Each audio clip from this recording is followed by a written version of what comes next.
नमस्कार. शेतकऱ्यांसाठी महत्त्वाच्या ठळक बातम्या. हापूसच्या नावाखाली कर्नाटकी आंब्याची विक्री. परभणीत पीक कर्ज वाटपाचे 49.29% उद्दिष्ट साध्य. नांदेडला 2 दिवस येलो अलर्ट जाहीर.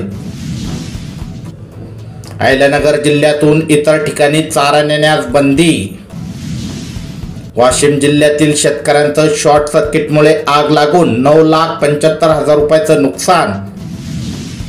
उद्योगांचे 10 लाख कोटी माफ करता, पण शेतकऱ्यांसाठी 35,000 कोटी नाहीत का? शेतकऱ्यांचा सवाल.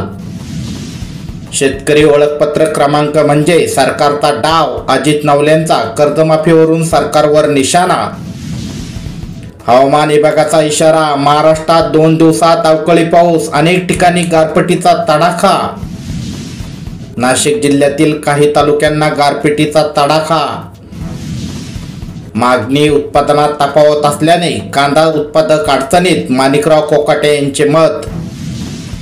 शेतकऱ्यांसाठी शासनाकडून लवकरच मार्गदर्शक धोरण. कृषी मंत्री माणिकराव कोकाटे. अशाच प्रकारच्या शेतीविषयक बातम्यांसाठी आपले चॅनल नक्की सबस्क्राईब करा. धन्यवाद.